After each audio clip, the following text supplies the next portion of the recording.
Öncelikle kış aylarında mutlaka kış lastiklerinin kullanılmasını tavsiye ediyoruz. Ayrıca buzlu havalarda aşırı süratten kaçınmaları ve virajlarda özellikle virajlara girerken dönüşlere dikkat etmeleri ve fazla sürat yapmamalarını tavsiye ediyoruz. Trafik toplumsal bir olaydır.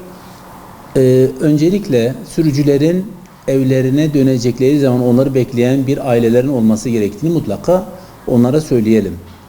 Araç kullanırken yapacakları bir hata, karşı taraftakilerin de belki ailesine, belki çocuklarına dönmeyecek bir babanın olabileceğine dikkat etmelerini tavsiye ediyoruz. Araç kullanırken dediğimiz gibi toplumsal bir olay olduğu için tek taraflı düşünmemek gerekiyor bunu.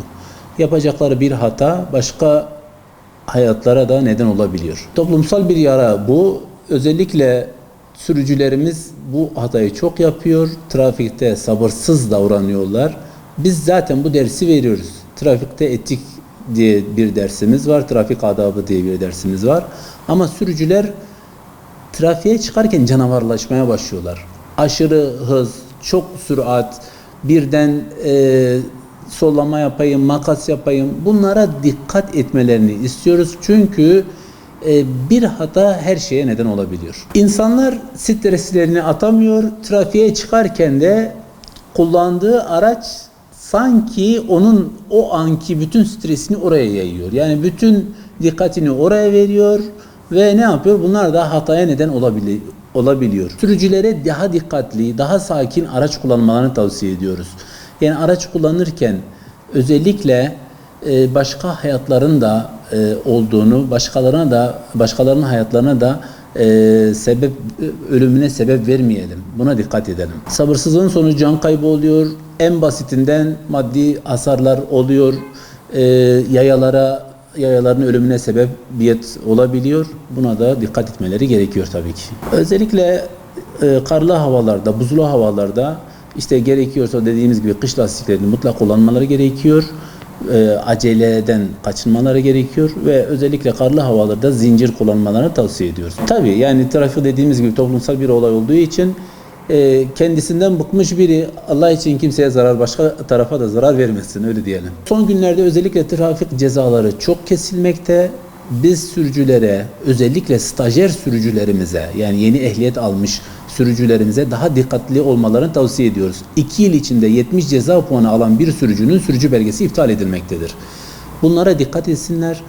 Trafik cezalarına yemesinler. Çünkü sürücü belgeleri iptal edilince tekrar aynı masrafları baştan başlıyor. Biz tavsiyemiz onlara bütün trafik kurallarına uymalarını tavsiye ediyoruz. Kısmen caydırıcı olmuyor. Yani belirli cezalarda evet ama çoğu cezalarda caydırıcı olmuyor. Trafik cezaları çok az diyebiliriz ama kısmen bazı durumlarda da sanki vatandaşa tuzak kuruluyormuş gibi oluyor. Özellikle hız limitlerinde mesela birden 50 iken 70'e, 70 iken 50'ye düşebiliyor. Sürücüler de burada yanılabiliyorlar. Bunlara yani bizim söyleyeceğimiz şey trafik ekiplerinin de bunlara dikkat etmeleri. Mesela EDS var. EDS levhasının üzerinde bazen hız limitinin ne kadar olduğu yazılmıyor.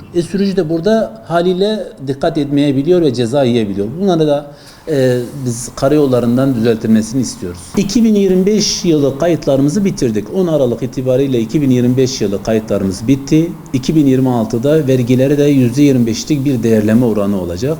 Şu anda 9.600 lira olan vergi ve kart ücreti ayrıca sınav harçları 2026 yılında tahmini olarak söylüyorum 12.000 lira civarında olacak.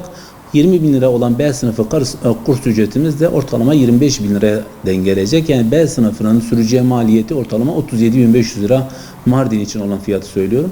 37.500 lira civarında olacaktır. Yani 10 Aralık itibariyle artık yeni fiyatlarımız geçerli olacaktır. Bu Mardin'in kurs ücreti, Mardin ilindeki bütün kurumlar için olacak olan kurs ücretidir. Sürücülere özellikle söyleyeceğimiz şey trafik kurallarına uyalım, uymayanları da uyarmaya çalışalım. Teşekkür ederim.